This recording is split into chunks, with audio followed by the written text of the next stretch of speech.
Loyalty, a word we all crave, but rarely question. We assume it's there because people smile, because they clap when we win, or because they text us, "I got you, bro." But here's the brutal truth.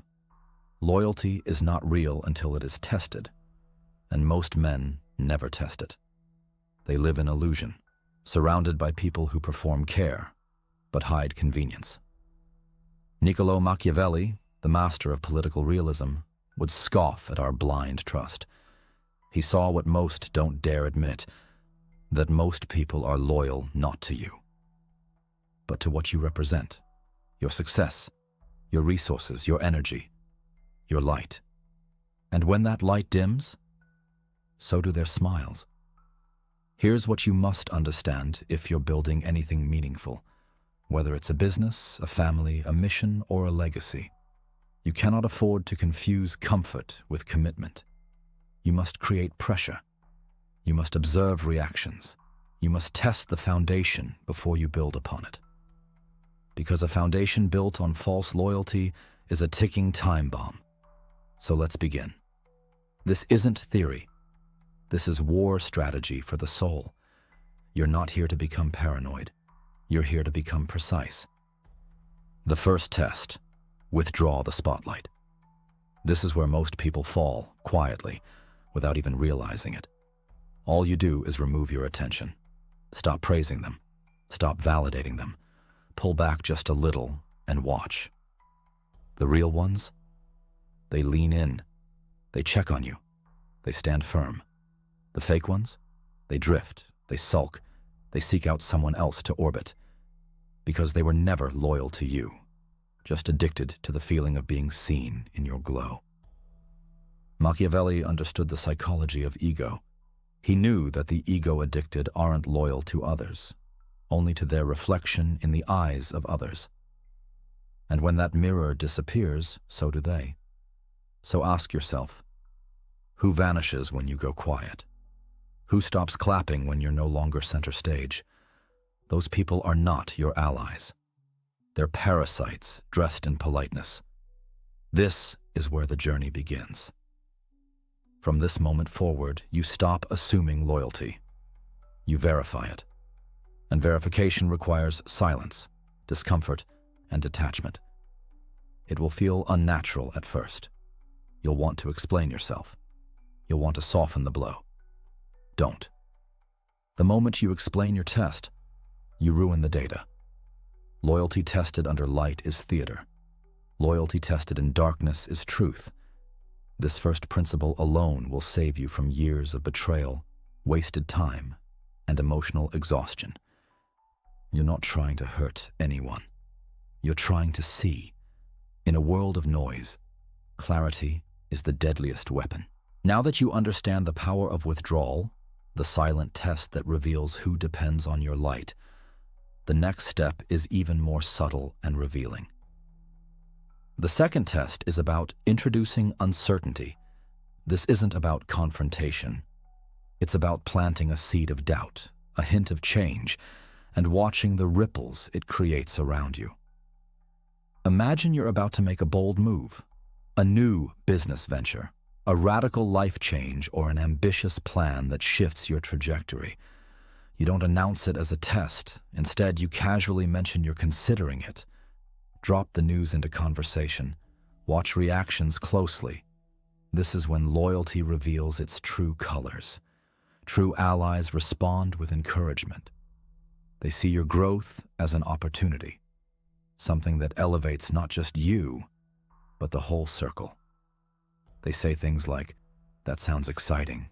I believe in your vision," or simply, "Stay silent but supportive, waiting for you to lead the way." But the fakes? They disguise fear as advice. They'll suddenly become concerned. You'll hear phrases like, "Are you sure that's smart? I don't want you to get hurt. I just don't think this is the right time." What they're really saying is, "Don't leave me behind. Don't outgrow the safe place where I'm comfortable. Don't change the balance that keeps me relevant." Here's the key. A disloyal person fears change. because your change threatens their security. They try to anchor you, slow your progress, or pull you back into their shadow. But you don't respond immediately. You watch, listen, absorb. They reveal themselves through words, tone, hesitation. Every objection, every caution is a signal, not advice. Machiavelli's wisdom here is surgical. The loyal encourage boldness. The disloyal disguise fear as wisdom. So you observe. You don't argue. You don't defend. You collect data.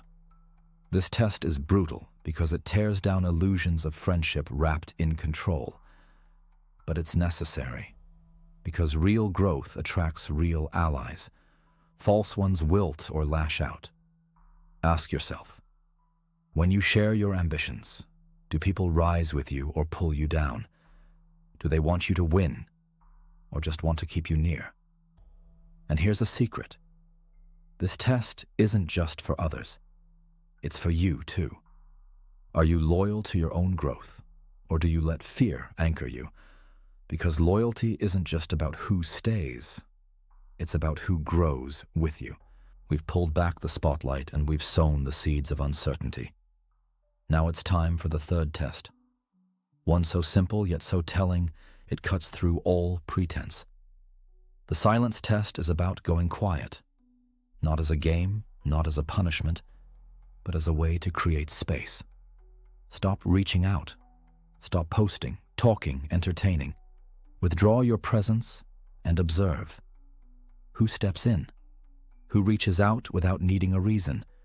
Who shows concern not for the applause, but for the absence? Machiavelli said, "The absence of presence reveals the presence of absence." It means the true nature of loyalty shines brightest when you're not in the spotlight. Spectators appear only when the crowd is watching. Supporters stand firm even when the stage is empty. This test hurts. It breaks your illusion of mutual care. You'll notice the ones who disappear without a trace, the ones who suddenly got busy, or the ones who don't even check if you're okay. Those people weren't loyal. They were convenience. True loyalty is quiet, observant, and persistent. It's the text saying, "You've been distant lately. Are you okay?" It's the call out of concern, not obligation. It's showing up without an audience. This silence cuts through noise and exposes emptiness. Think about your circle. How many people show up only when it's easy? How many smile loudest at your victories but vanish in your silence? And here's the hidden truth. This test is a mirror to yourself too. Are you the one who disappears when others need you? Do you only show up when it benefits you? Because loyalty is a two-way street. It's not just about who stays, but about who you are when the lights go out. Machiavelli's greatest fear wasn't the external enemy. It was the quiet betrayal inside the castle walls. This test teaches you to protect your kingdom. Not everyone deserves a seat at your table just because they smiled at the gates. So embrace the silence. Make it your lens, and watch carefully who crosses it. So far, we've seen how loyalty responds to silence and uncertainty.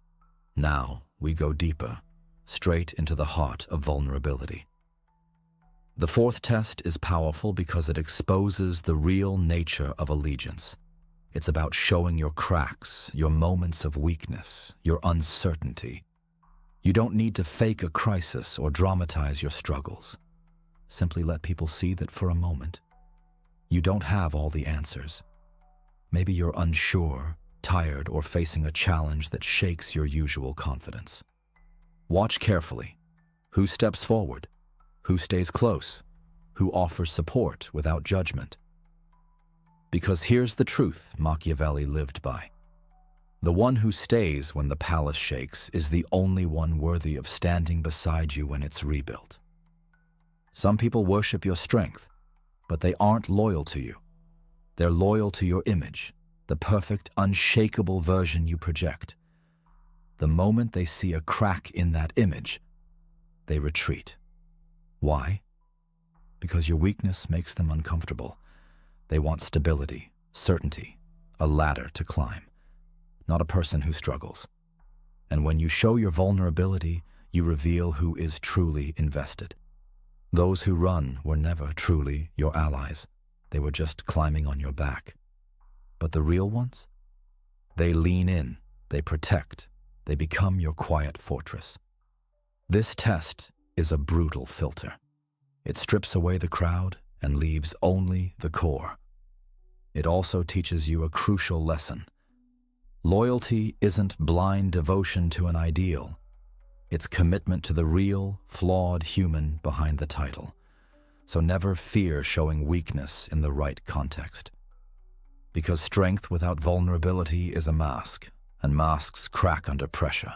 We've come to the coldest, sharpest test of all, the ultimate crucible where loyalty is either forged or shattered. The fifth test is about temptation. You create a subtle opportunity. A moment where choosing yourself over the relationship brings advantage. This isn't about setting traps or playing cruel games. It's about carefully observing how people respond when they can gain by betraying you. Do they warn you beforehand? Do they hide their intentions? Do they justify their actions afterward? Or do they come forward with honesty and clarity? Machiavelli knew that values, not words, reveal loyalty. When someone chooses their own benefit over you, it tells the whole story. Most people will fail this test because loyalty is rare. They're built for convenience, for transaction, for self-interest. When the cost is high, their true colors show. But here's the paradox. This test isn't just about exposing others. It's a mirror for your own loyalty.